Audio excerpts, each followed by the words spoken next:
Well, I guess we know who the favorite is now. Hi, I'm Chris Burnett. And our history here is deep, except for Brian, who's fairly new to our community. Everyone else here, we've all been here a long time. I came here in 1977 to play basketball in this gym at Riverwood High School. I rode around Rivershore Estates, and I said, when I grow up, this is the community that I want to live in. Moved here in 1985. My wife and I bought our first home in Rivershore Estates in 1991. We've raised our children there. We now have two children, one at Georgia Tech and one about to go to Georgia Tech. So we are empty nesters now. My wife's been here for 50 years. My in-laws have been here, Charlie and Sylvia Perkins, for 50 years. And like so many of us here, our roots are very deep. You tonight this is a job interview. Excuse me, you all are the owners of Sandy Springs. I look at it from the perspective of you own homes here, your properties, you pay property taxes, you pay fees. What you expect for that is representation. And you're going to hire one of the five of us to be your representative. And so what I would encourage you to do is look at our overall body of work, look at our resumes, look at those who have endorsed us, and I'll talk to the Chip Collins endorsement in a few minutes. Look at the work we've done. I'm going to touch on just a few things now because, Reed, I know we're short on time.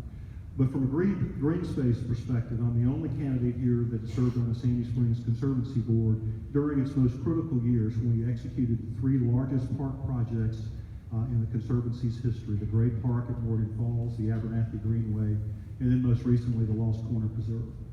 From an education perspective, I serve on the board of the Holy Innocents Board of Trustees.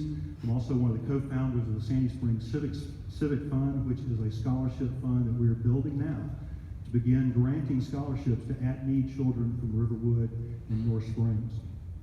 From an investment perspective or an advisory perspective to the city, like Graham, Eva DeLambos appointed me years ago to the Economic Development Advisory Council, which I still serve on today. 10 years ago, I was part of the organizing group for the Sandy Springs Chamber of Commerce. I've chaired that organization twice now during my 10 years of service. The Chamber has done tremendous things to revitalize Sandy Springs, particularly coming out of the Great Recession. We formed the Sandy Springs Restaurant Council.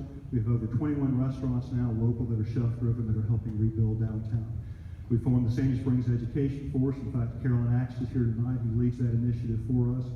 We formed the Women's Business Network and many other initiatives. We're working very closely, in fact, with our public schools. We formed two major programs, Principal for a Day and a new program called CEO for a Day, where we're partnering our teachers and our educators with our corporate leaders in Sandy Springs to help them understand the skills that are needed to train our students for the next generation of great jobs. Excuse me, I've got a cold, so I apologize for that. Larry mentioned the Next 10 plan. I'm the only candidate who is serving on the Next 10 committee. And I was asked to do that because I have a broad understanding of what it really takes to effectively run a city the size and scope of Sandy Springs. We're a very large community. We have $100 million a year in tax revenue. We have over 125,000 people a day who work in our community. We have over 30 million square feet of space, of office space. And it takes a tremendous amount of financial skill and understanding to be a contributor to a city of this size and scope.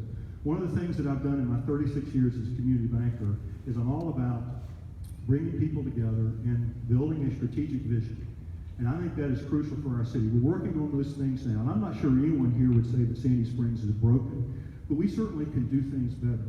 And part of leadership is really being able to formulate a vision, get people to move along with you, get people to buy into that vision, and then move forward and accomplish the objectives that serve the greater good.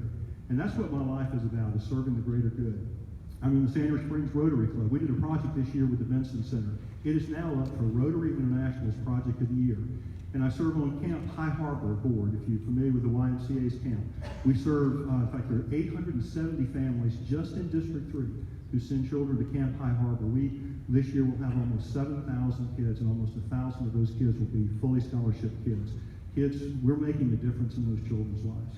So I'm fully invested in our community. I've been doing this a long time, and I think I've got a deep resume. And what I would appreciate you doing tonight is listening to each of us, and then at the end of the day, or the end of the evening, you'll make your decision on who you think you'd like to work for you as your city council representative.